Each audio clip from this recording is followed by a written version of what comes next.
Hello friend, मैं अपने channel online education in Hindi पर आपका स्वागत करता हूं। और आज टॉपिक है खाद्य श्रृंखला या फूड चेन। तो सबसे पहले इसकी डेफिनेशन देख लीजिएगा कि हमको पता है वैसे भी भाई जो जीव मंडल है उसमें विभिन्न प्रकार के जीव एक दूसरे पर निर्भर करते हैं और वो एक श्रृंखला का निर्माण करते हैं, उसे ही खाद्य श्रृंखला या फूड चेन कहते हैं।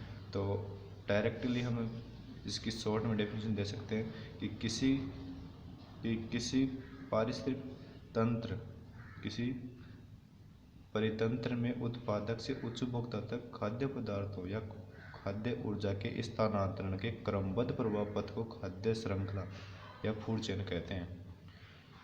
तो इससे पहले हमको ये पता होना चाहिए कि उच्च उपभोक्ता और उत्पादक ये क्या हैं। तो इसके लिए हम ऐसे समझ सकते हैं कि जो सूर्य से स्वयं पोषी होते हैं, जो पेड़ पौधे ये उत्पादक कहलाते हैं, और जो पेड़ पौधों से अपना भोजन ग्रहण करते हैं जैसे हिरण, खरगोश, मवेशी, टिड्डा, चूहा इत्यादि, उन्हें प्राथमिक उपभोक्ता कहते हैं। और उसके बाद जो शाकाहारी, ये टोटल शाकाहारी होते हैं और इनसे जो भोजन ग्रहण करता है जैसे मेंढक, सांप, लोमड़ी, कुत्ता, बिल्ली इत्यादि, द्वितीयक उपभोक्ता है मांसाहारी। और ये शाकाहारी दोनों प्रकार के होते हैं, उन्हें द्वितीयक उपभोक्ता कहते हैं। और जो द्वितीयक उपभोक्ता से भोजन प्राप्त करता है उसे तृतीयक उपभोक्ता कहते हैं, जिसमें लीवर, फ्लू, जोंक, बात, शैर, बाघ, मानव इत्यादि ये तृतीयक सर्वहारी हो सकते हैं। और इनका अपघटन करने के लिए जीवाणु और कवक होते हैं। तो एक प्रकार से ये एक खाद्य श्रृंखला के रूप में कार्य करते हैं। तो इस कारण इसको इस प्रकार परिभाषित कर सकते हैं कि जीव मंडल या पारतंत्र के विभिन्न जीव प्रत्यक्ष या अप्रत्यक्ष रूप से भोजन के लिए एक दूसरे पर निर्भर करते हैं। उत्पादक भोजन का निर्माण करता है तथा उत्पादकों को प्राथमिक उपभोक्ता जंतु और शाकाहारी जंतुओं को विभिन्न श्रेणियों के मांसाहारी उपभोक्ता खाकर अपने भोजन को पूर्ति करते हैं और इस प्रकार ये खाद्य श्रृंखला का निर्माण करते हैं। तो चलिए हम देखते हैं कि ये कितने प्रकार के होते हैं।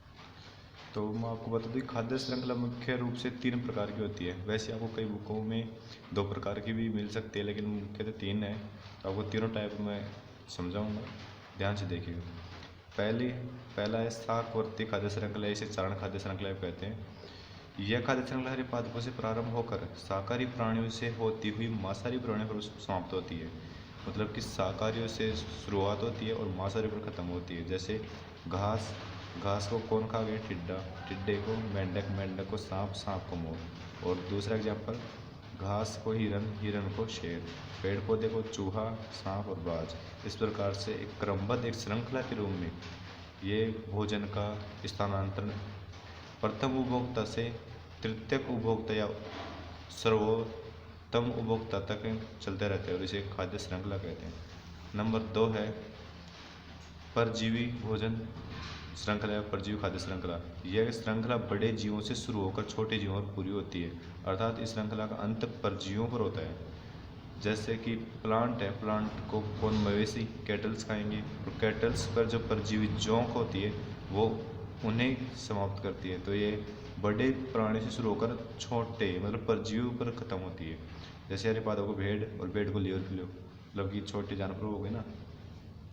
और तीसरी है अपरद या मर्तोपजीवी भोजन श्रृंखला, अपरद या मर्तोपजीवी खाद्य श्रृंखला। यह खाद्य श्रृंखला मर्त, गले व सड़े जीव मतलब पेड़ पौधे एवं जंतुओं से प्रारंभ होकर सूक्ष्म उपभोक्ता मतलब अपघटक की ओर अग्रसर होती है। मर्त जीवों से भोजन प्राप्त करने के कारण इस श्रृंखला को मर्तोपजीवी खाद्य श्रृंखला कहते हैं, क्योंकि इससे मरे हुए पेड़ पौधे हैं उनके से निकलने से जो कार्बन पदार्थ होता है उसका अपघटन करके ये अपने भोजन के काम लेते हैं। यह प्रत्यक्ष रूप से सौर ऊर्जा यानी सूर्य पर आधारित नहीं होती हैं, क्योंकि मरे हुए पेड़ पौधे उनसे प्राप्त ऊर्जा ग्रहण करते हैं। उदाहरण के लिए केंचुए को मेंढक, मेंढक को सर्प और सर्प से चिड़िया। तो ऐसे कवक से गिलहरी, गिलहरी से बाज और घोंगे से श्रूप और उल्लू। तो आपको पता, तो आप समझ गए होंगे कि केंचुए को मेंढक और मेंढक से सर्प और चिड़िया, और कवक को गिलहरी, गिलहरी से बाज और घोंगे से श्रूप जो कि सबसे छोटा स्तनधारी है, और शुरू को उल्लू। तो इस प्रकार खाद्य श्रृंखला के 3 ही प्रकार हैं, जब मैंने आपको अच्छी तरह बता दिए, तो चैनल को लाइक एवं सब्सक्राइब ज़रूर कर लें।